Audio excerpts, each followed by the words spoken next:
Welcome to the Military Justice Today podcast with your host, Robert Capovilla and Mickey Williams, covering the full range of military law topics from all branches of the armed forces.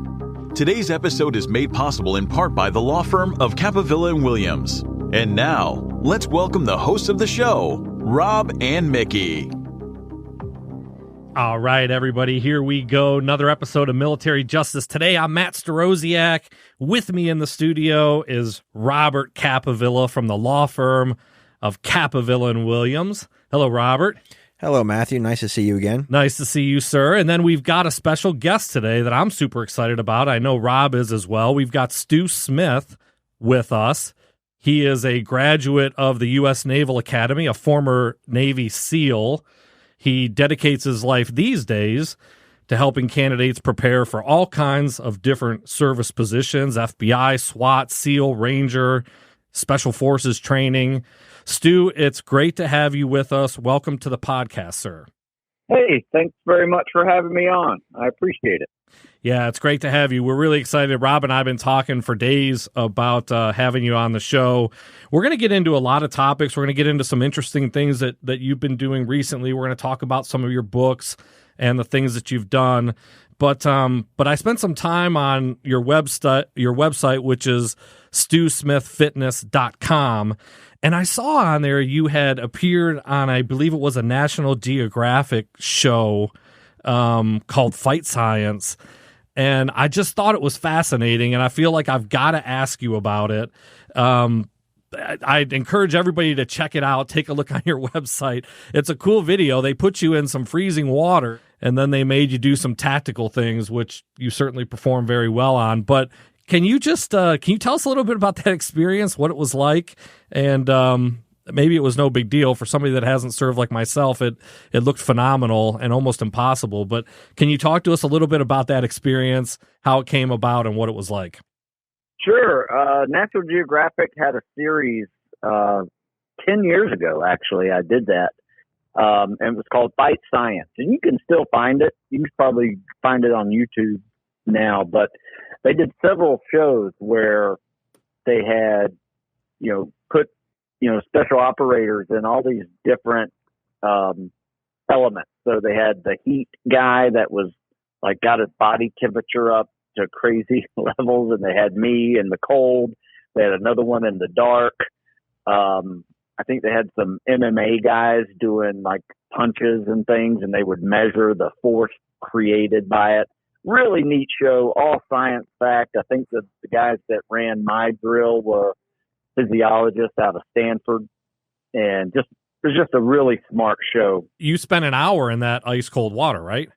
Yeah, it was an hour long time in the ice bath, and I was up to about chest high. And so the reason why they did that is they wanted me to stand up and show like the contrast infrared between my body and my head. Yeah. And so anyway, it was just a really neat show where they put me through this obstacle course, and then I had to had to make a decision between three people. Two people did not have a weapon. A third one did. So I had to figure out real quickly after going through this obstacle course, after sitting in a tub for an hour, and then pick out the one with the weapon. And it went really well. It was a lot of fun. Nice little show that is still very popular today, and definitely at some of these tactical fitness circles. So last question on that, because I want to get into some of our other things. I know Rob does too, but how hard was it? I mean, you've obviously been through some pretty incredible training in your life, but how hard was that particular thing for you? Well, when you're getting cold, the hardest part is the first 5 minutes. Yeah. After that, you really go numb, and you're just really trying to survive, and you're doing little things like breath control and flexing your muscles. So you're, trying to, keep some motor control available, because if you don't, you're just going to get out and just flop around, almost unable to control a whole lot that you're trying to do. But no, it was challenging. I won't lie. I won't want you to say it was easy, but I will tell you this. all of my SEAL friends that saw me do it, they were first said, "You better crush that thing," and second is like, "Yeah, what's the big deal? We always do that." Yeah. Stu, as a guy who spent my entire military career in the JAG Corps, I can tell you that I never spent any time in freezing cold water. And I had an opportunity. I remember watching that show, back when they were, back 10 years ago, whatever. I remember watching the episodes on that show, and I enjoyed it. I always thought it was a cool idea. Great idea. Yeah. Stu, let's go ahead and shift gears and talk a little bit about some of the topics we've got today. So, what I want to cover is I want to go over some general advice first that you would give some, maybe a high school kid joining the Army and what he can do. And we'll talk a little bit about kind of that next phase of being a soldier. You graduate IBOLC, you've got Ranger School in 60 days. And then I want to finish with, how can us veterans stay in shape? And I know we didn't talk about this pre-show, but I'd love to hear, before we wrap up, a little bit about, mental toughness, because obviously you're a prior SEAL. You've been around some folks that have accomplished some amazing things, and I'm always fascinated at what separates those men and women who can do these exceptional things from the folks like us, because I can tell you this, these days at 30, soon to be 38, my fitness routine is really centered around building my cheat day. So I would love to find out what are some traits of some of these highly disciplined folks. So without further ado, Stu, here's our first scenario, brother. We got a high school kid growing up in today's generation. He has spent the last few years. He's not an athlete. He spent it in his mom and dad's basement playing some, first person shooter games. He's in decent shape, but he's never run 2 miles. He's never done more than 10 push-ups, or she, right? And they want to join the United States Army. They want to take that step. So starting from scratch, when you don't have that physical fitness background and you want to serve your country, what are some of the first things that you would say to this potential recruit, this potential soldier? Well, first of all, I would say thanks for considering serving your country. I will tell you this. I train a lot of young men and women here locally. Yeah, I'm out of Maryland, just outside of the Naval Academy. So I train kids at the Naval Academy. I train local kids who are trying to prepare to serve in a variety of tactical jobs, from military, special ops, police, firefighters, SWAT team guys. And they always give me hope for the future. So that is where I start first with anybody that needs my help. But I would typically take any beginner and start them on a calisthenics and cardio foundation training program. In fact, I have a program on that website that you mentioned, and it's called Calisthenics and Cardio. You don't need any equipment, maybe some dumbbells to supplement some things. But it is a basic form to build your fitness to a level to where now you can add weights to it and be safe about it. You can add more distance to your running and be safe about it. You can put on a backpack and start rucking, but you need time. And for somebody in that position, I would say, look, be patient, because it's probably going to take you about a year to really thoroughly prepare yourself and not wind up getting injured when you're going through boot camp or basic training, or failing to meet the standards when you're there. And I think a lot of people, young people especially, make a mistake of their first action when they want to serve is to go talk to a recruiter. I tell them, don't even talk to a recruiter until you're ready to serve.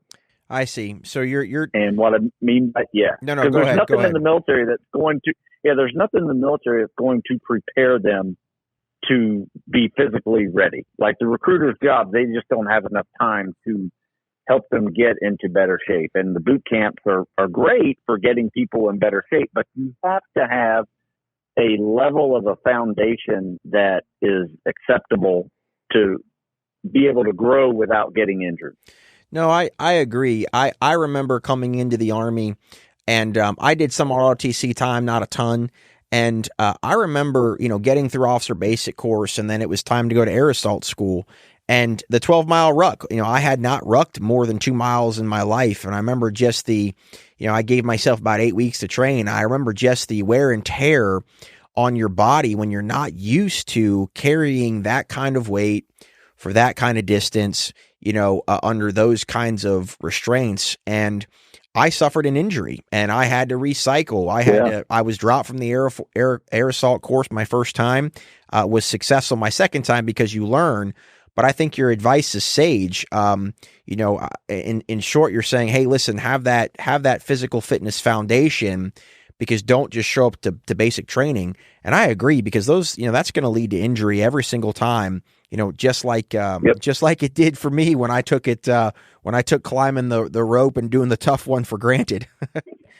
All right. Yeah, you really do. I mean, there's nowhere in the pipeline of training where it prepares a young person for that job. And what you have to do is rely on that person's athletic history to be that foundation. And if you don't have that athletic history, you need to create it yourself. And you don't have to be an athlete to be in shape. You just need to be persistent and build that foundation with a nice, steady progression.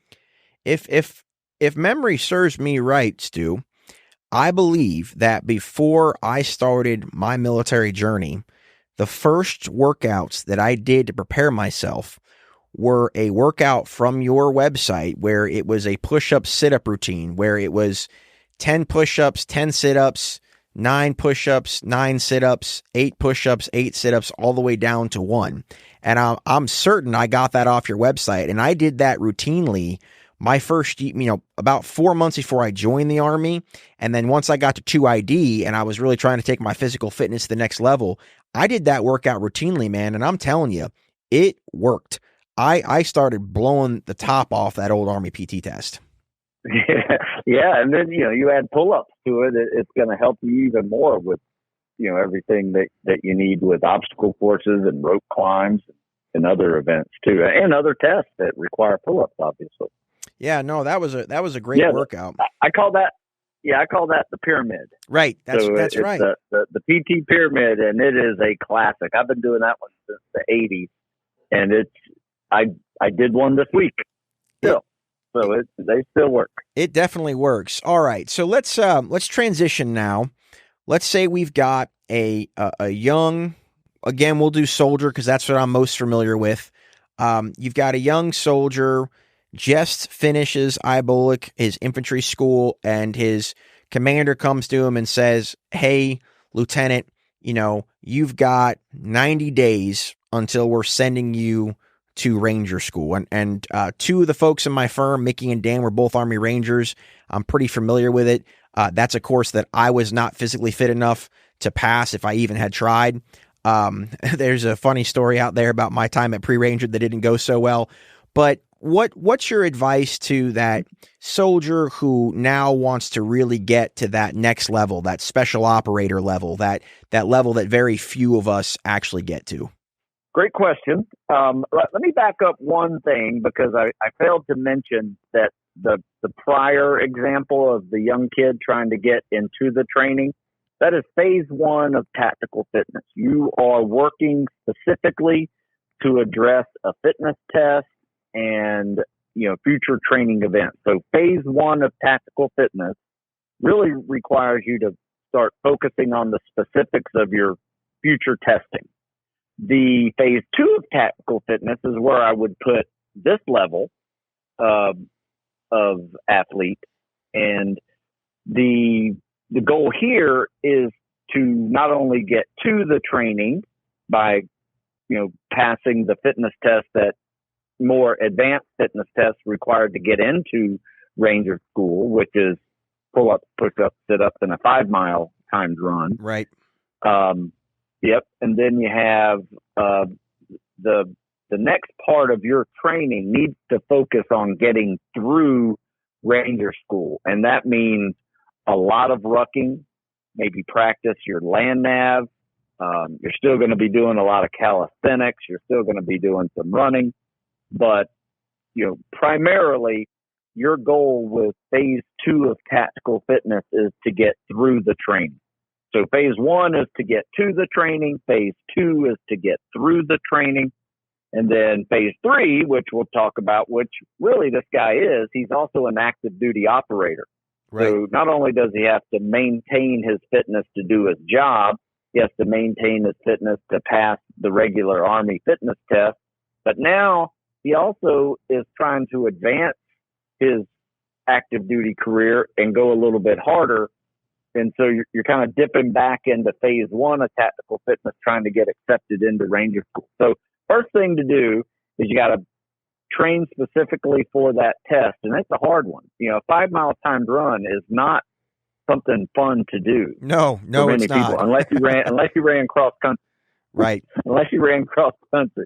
And rucking is also hard. And you're going to be doing it every single day when you're at Ranger School. So your level of load bearing skills will require you to do some weight training.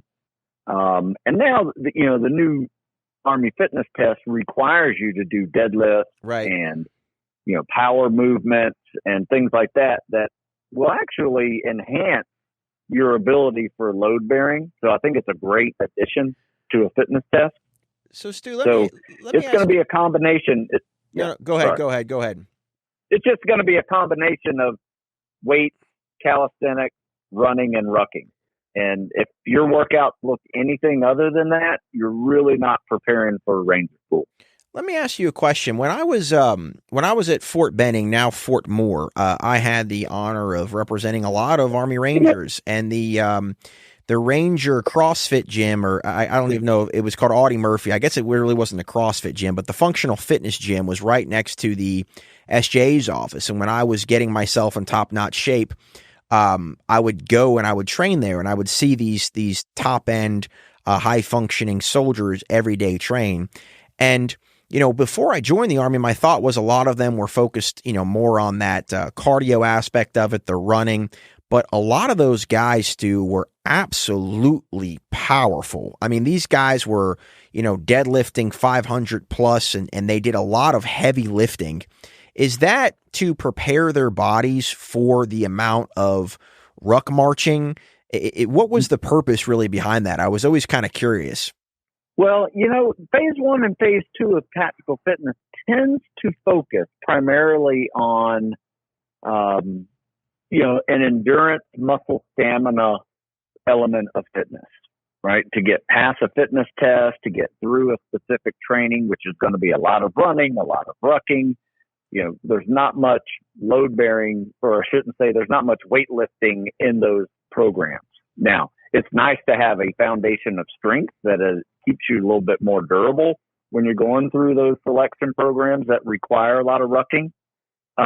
But once you're in phase 3 of tactical fitness, and you're an active duty operator, and let's say this is the spec op level operator, yes, and a foundation of strength means durability to that operator. And, the times are changed. You're no longer having to do crazy timed runs for long distances, and for SEALs, long swims. Right. I mean, you're still swimming and you're still diving, but you're not doing BUD/S level workout, which is kind of a glorified triathlon, if you will, of run, swim, and ruck. What you're doing now is trying to build a body that is probably going to be older longer than it is younger in these professions, if you stay in for a full career. That's well said. So now you now have to create a body that's just going to be a little bit more durable, but still have some of that endurance and muscle stamina that you need to be able to just work long hours and high stress jobs. Hey, Stu, it's Matt again. I think it's fascinating, the topic that you're talking about, and I saw quite a bit of that actually on your website, where you talk about transforming your body, and as you went through these different phases and these different positions and goals that you had in your career, it often translated into you being a different kind of I'm going to call it an athlete because in my mind, that's kind of the way it is. But can you talk about that a little bit? Just, you've already mentioned some of the things, but I think at one point you talk about how you went from kind of a rugby player's body to more of a leaner, special ops candidate. Is that common? And do people realize that? Do service members realize that they need to go through that change? And I suspect that's somewhere where you can really provide perspective and training and service for them as well, right? Oh, absolutely. In fact, all it takes is an assessment. And what I mean by that is you have a list of all these exercises that I have on one of my articles that's just called Assessment Tools for Special Ops Selection. And it's everything from calisthenics, weight training, weight training events, speed and agility events, distance, running, rucking, swimming events. And what that's going to tell you when you actually test yourself is that, oh, okay, well, I'm a strength athlete, so my running times are a little slow. My swimming needs work. I can ruck fine because I have a strength foundation. But I am a little bit weaker on the higher calisthenics events, but I'm stronger on the strength and power events. That athletic history is typically yields those typical weaknesses. Sure. Whereas an endurance athlete will have just the opposite problem. They're going to have strength problems, load bearing problems. Probably, if you're a swimming athlete, you're probably going to have stress fractures whenever you start running because you're just not used to working in gravity at all. So there's a lot of things that come with your athletic history, and it doesn't matter which athletic history you have, there's going to be a weakness. And if you're not assessing, you're just guessing, and your weakness will be exposed immediately, regardless of the training that you're about to do. Understood. When you talk about that assessment, it sounds like it's a critical piece. Is that something that you're doing yourself? Is that something that the military is providing to you? Is that something an outside expert such as yourself would help somebody with? I mean, it sounds like an absolutely critical piece for somebody to be doing at different periods in their career. How does it happen in the best scenario? Well, in my training program that I use, I call it seasonal tactical fitness periodization, which is really just a fancy word for fitness budget. And you spread out that budget throughout the year with working different elements of fitness. So you can't ignore a weakness. It's going to have an endurance athlete lifting. It's going to have the strength athlete running and swimming and doing more cardiovascular activities. So it kind of answers all that question for you. But every quarter, every transition from one season to the next, we actually do an assessment. In fact, if you break down a year of 52 weeks, you have actually 4 12-week training cycles, but that 13th week is our assessment week. Okay. And that typically, so that now gives you a 52-week cycle. 4 13-week cycles gives you a 52-week cycle. And that assessment week is going to kind of tell you one or two things that you need to maybe focus a little more on your endurance, depending on your strengths and weaknesses, or you need to focus a little bit more on your strength and speed and agility, depending on your endurance strength. So at the end of those years, when you go through these years, your first year, maybe even your second or third year of doing this, intermixed throughout your profession, you're going to see that your weaknesses are no longer weaknesses and that you've maintained your strength. And really, the tactical athlete doesn't have to be great at any one of these elements of fitness. They just need to be good at all of them. Whereas when they were athletes back in the day, for instance, a rugby player, or a football player had to be strong, powerful, have speed and agility, right? A little bit of running too, obviously, but anything over, 100 yards was considered long distance running, right? Right. So, I didn't mean to cut you off there, my friend, but it just my light bulb went off in my head. I mean, that is spot on. I was a high school baseball player, and I was strong, right? I lifted a lot. We were in the weight room all the time, but I never had to run more than, really from home to first, home to second base, whatever. Yeah. And so when I joined the Army, the running for me, even the basic 2 miles at that time, was incredibly difficult. I would struggle with, shin splint pain, like, you wouldn't believe. I'd wrap those suckers up. And then, believe it or not, Stu, I got on one of your running programs that was, it was, I forget the exact details now, but it was basically an interval kind of run. It was a program that helped me tremendously, to the point where when I left the military, I was running my 2 miles at just about a 13-minute pace. But my question for you, brother, is, when I went to 2ID, I had the distinct honor of doing the Manchu Mile, which was a 26-mile ruck march through the mountains of Korea outside of 2ID World. And I trained for that. It was tough, and it was the last one they did, and I still have the plaque. It's one of the things I'm very proud of. I trained for that with a guy who went on to graduate Army Ranger School, and we were training nonstop for that. And I remember my body felt the aches and pains. And what I'm kind of fascinated to know, and even now as a 37-year-old who still lifts and runs, what about recovery? What are some tips you have about, you've got a day or two off between events, or you've got a day or two off between runs or swims or workouts. How should the athlete recover? Great question. My recommendation is, what I tend to do is what I call the mobility day, right? And my mobility day is just another word for recovery day, skills and technique day. You can call it whatever you want, but you need to put this into your week, sometimes once or twice, depending on how hard you're going. And what I do is, it's really easy. It's 5 minutes of some form of non-impact cardio. So I'm still working my heart and lungs, but I'm not worried about any impact from running or, like rucking type pains. So biking, elliptical, rowing, swimming, they're all great. So you do it for 5 minutes, and then you follow that 5 minutes with 5 minutes of stretching, foam rolling, or some kind of, vibrating massage tool, all these little things that are out there to just help make you feel a little bit better. You do that for 5 minutes.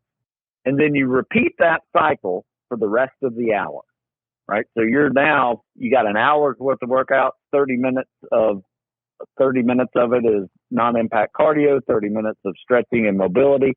And let me tell you, that is life-changing, especially for the aging athlete, right? If you're getting into your upper 30s and into your 40s, it will change everything about how you're training. And what I mean by that is, you're just going to feel better.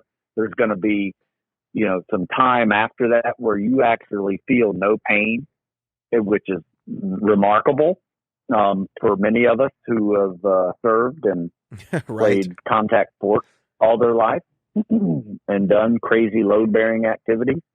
And then what we do is, after that, and the way I sold this to my young guys to do it, because they thought it was just for me, the old guy in the room. Right. But the way I sold it to them was, I was noticing they have a really hard time with treading water and swimming.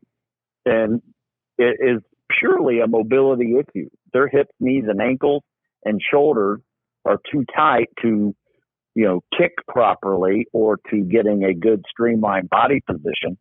So now we apply that mobility type training to get them better at swimming and treading and other water skills that they're going to need to do.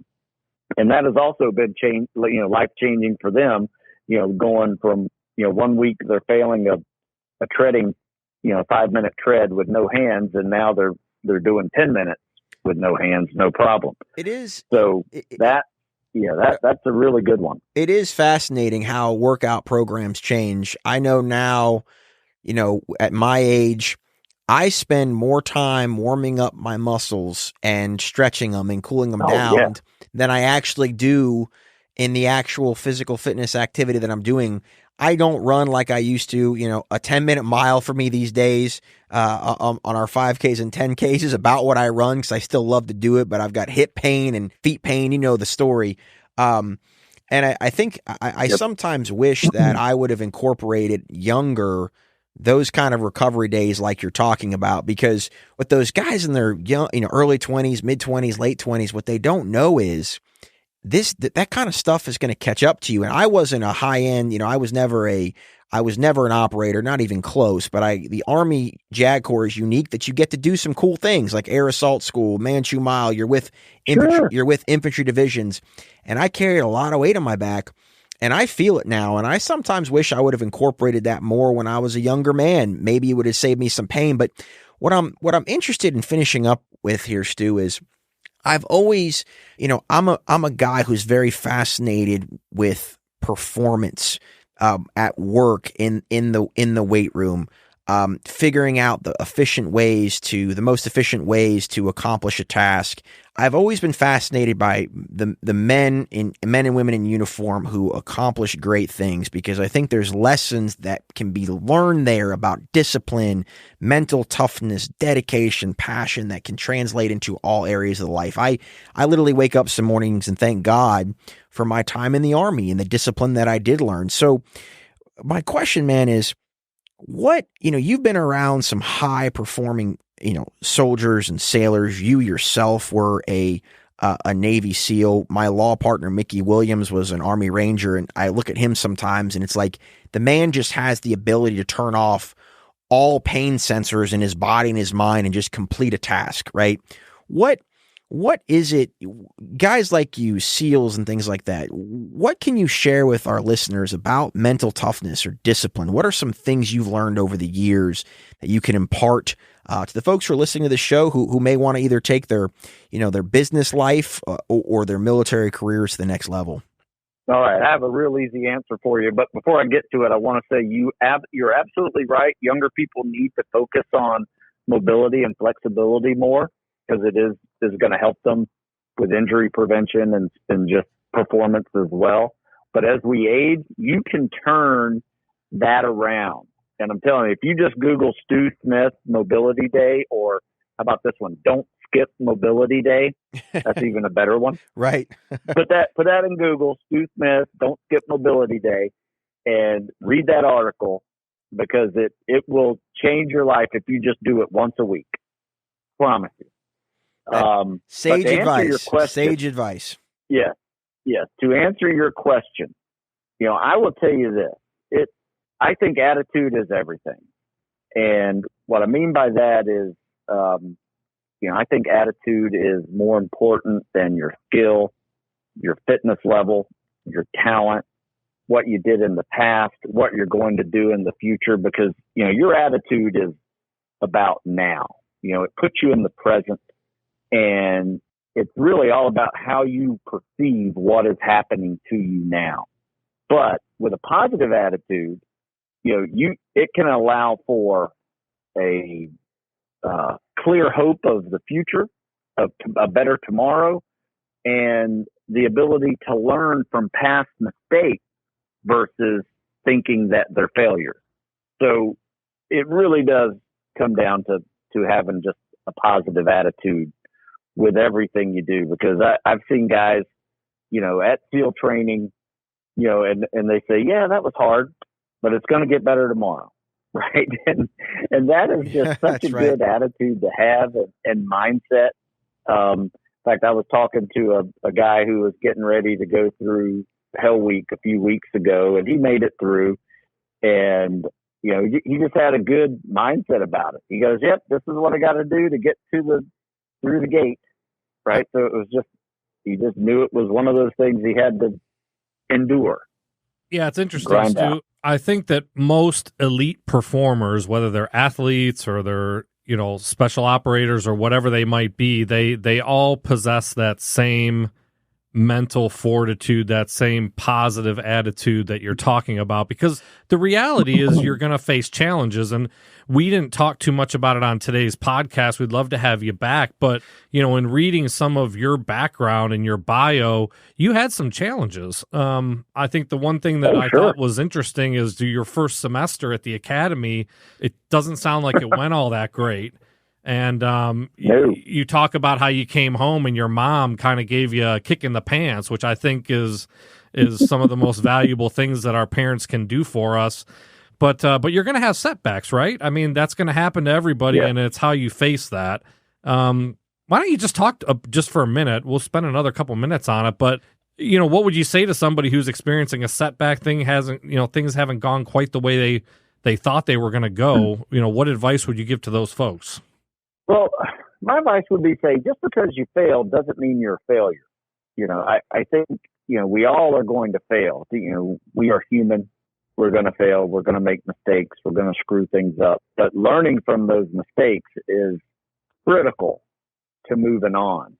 And, you can turn that around real quick and learn from not only your mistakes, but learn from other people's mistakes. That's usually the way I like to do it nowadays. But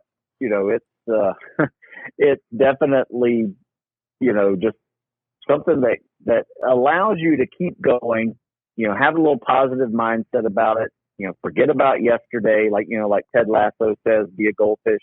Right. Forget about what if you forget about what just happened, you got a short memory, and, let's focus on now, making that positive change, learn from that mistake and move on. Some of those things are pretty cliche, but I mean, they definitely work.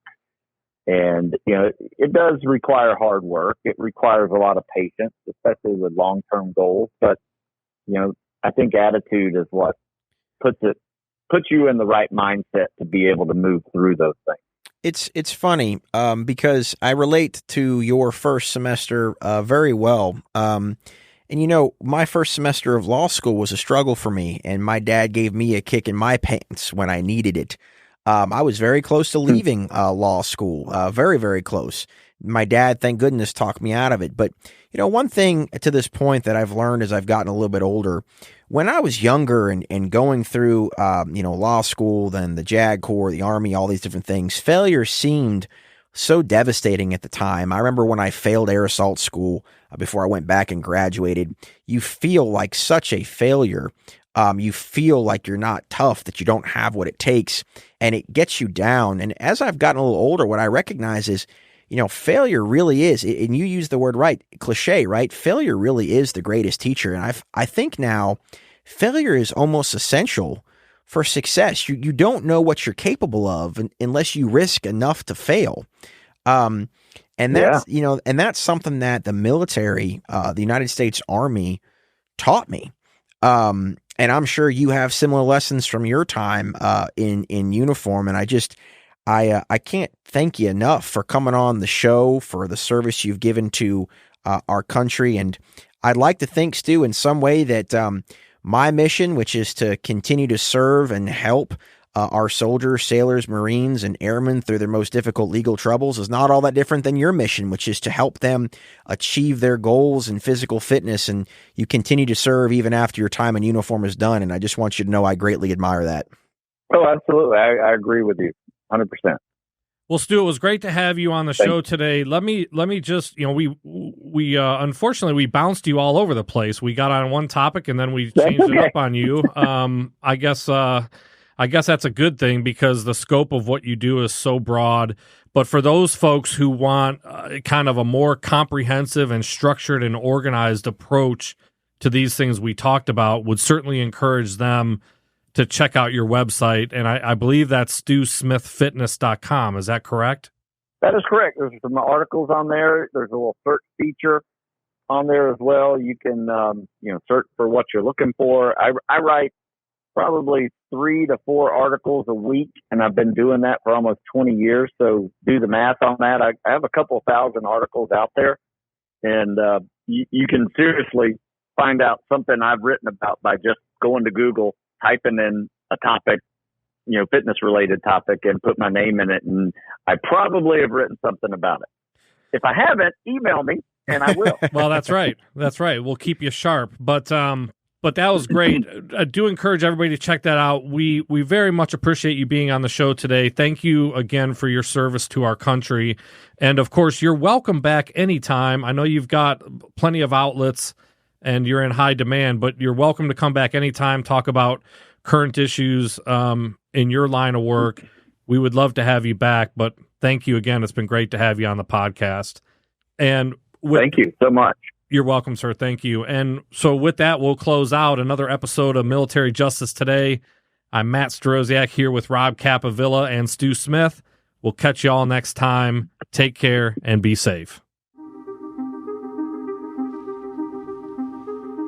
Thanks for listening to the Military Justice Today podcast with your hosts, Robert Capovilla and Mickey Williams. This show was made possible in part by the law firm of Capovilla and Williams. For more information or to listen to more episodes, visit militaryjusticetoday.com.